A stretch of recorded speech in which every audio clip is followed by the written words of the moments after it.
Bom dia, o tema do meu trabalho é a taxonomia dos objetivos educacionais de Bloom. Bom, antes de falar da taxonomia em si, eu quero falar o que motivou Bloom a fazer, Bloom e os outros que participaram a fazer essa taxonomia e o que resultou disso, né?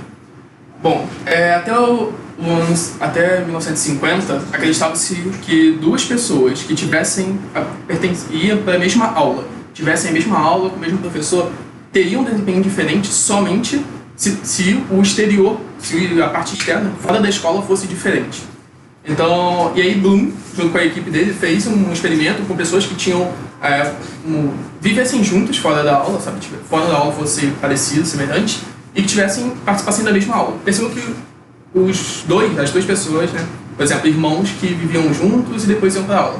Os dois aprendiam, mas alguns aprendiam mais profundamente a matéria e outros não. E aí começou o questionamento do porquê, viu que era o método que ele usava para estudar e foi desenvolvendo a partir disso.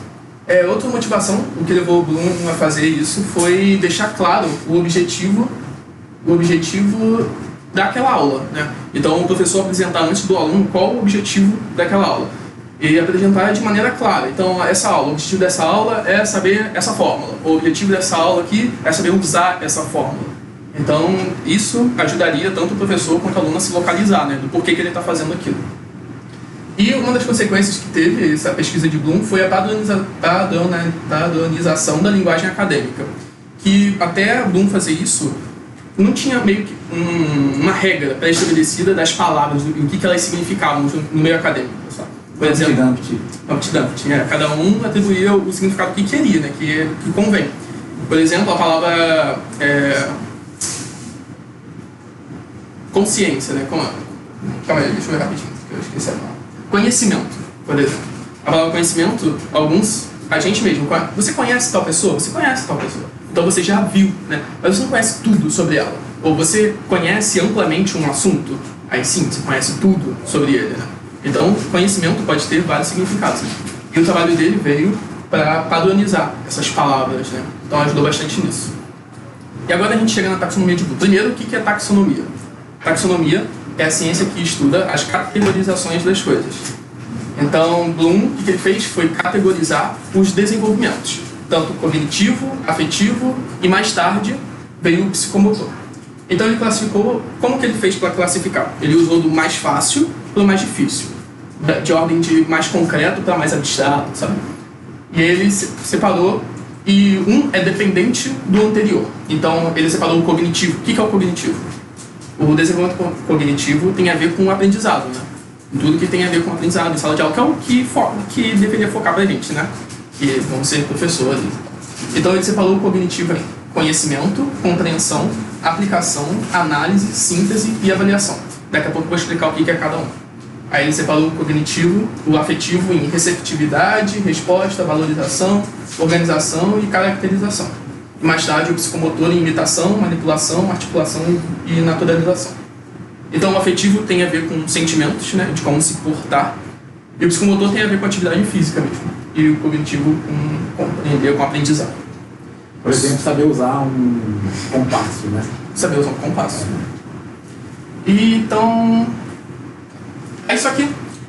Muitos pesquisadores que usavam essa taxonomia de Bloom ainda ficavam com dúvida do significado das palavras, né? Porque não deixava tão de cara, tão visível para o aluno aquelas palavras em si. Por exemplo, o conhecimento, que Bloom classificou o primeiro como conhecimento, mas conhecimento tem uma ampla quantidade de significados, né?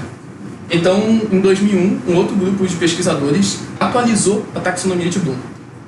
Eles mudaram de substantivos para verbos, para deixar mais claro, e conhecimento, eles dividiram entre conhecimento o amplo que você tem, ou conhecimento só de você lembrar alguma coisa, ou lembrar alguém. Você conhece tal pessoa? Tá.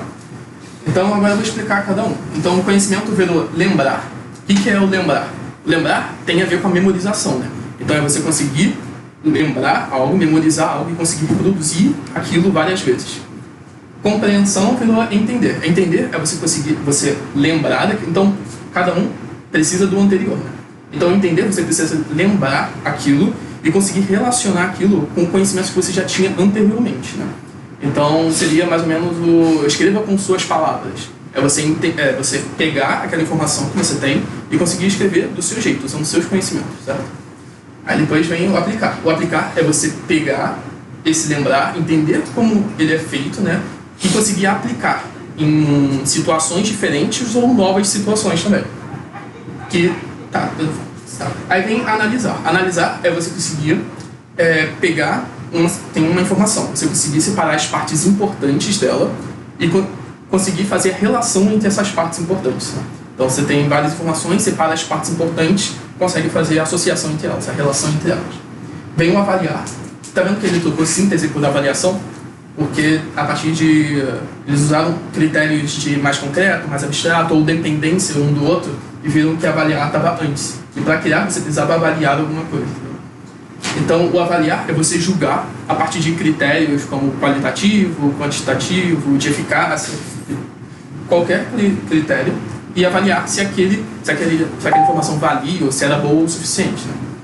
E o criar é você juntar informações diferentes, elementos diferentes, e criar um novo jeito de ver as coisas, ou uma nova fórmula, né? E o criar está muito ligado à questão de interdisciplinaridade, você juntar informações de diferentes campos da ciência e juntar, né? E assim você consegue criar alguma coisa. E qual vocês acham que é o mais usado na matemática? Lembrar? Aplicar. Avaliar. Avaliar? Eu não lembro de nenhum que eu tive que avaliar, sabe? Mas aplicar é o que mais aparece. Em todas as pesquisas que tiveram, nos textos que o professor mandou, tinha várias pesquisas com os alunos mesmo, e analisando as provas que os alunos faziam, a mais da maioria era aplicar. Lembra a fórmula, entende como ela usa e aplica nessas questões aqui. Entendeu? Era aplicar, o que mais aparecia. O que menos aparecia, né, que são os mais difíceis, são os últimos.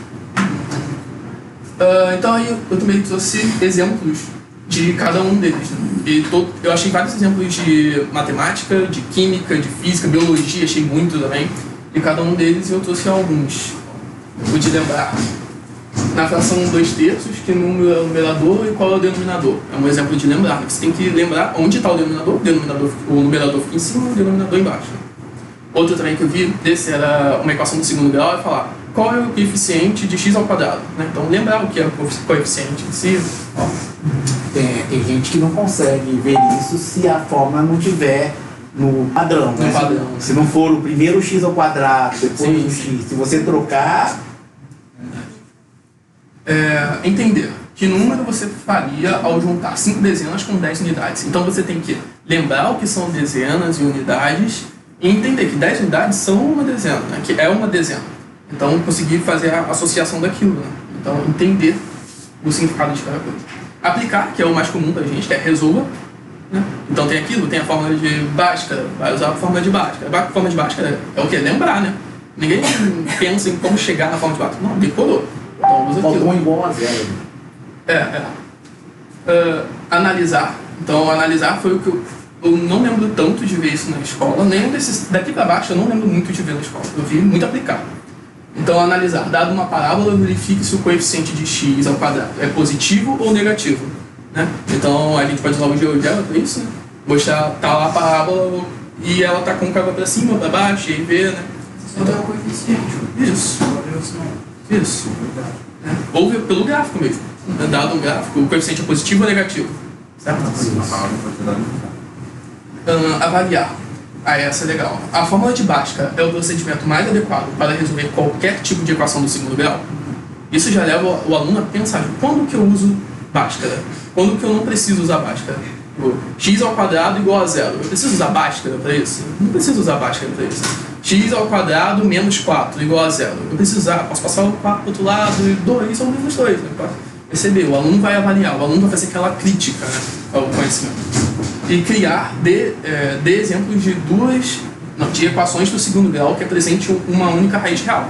Então ele vai usar o analisar, ele vai usar o aplicar, ele vai usar lembrar, né, para ver o que é uma equação do segundo grau, tal, avaliar quando ela vai ter uma única raiz real e conseguir assim criar. Então o criar é o mais difícil mesmo, porque ele usa tudo, né? Então é isso, então, meu trabalho. Muito bem.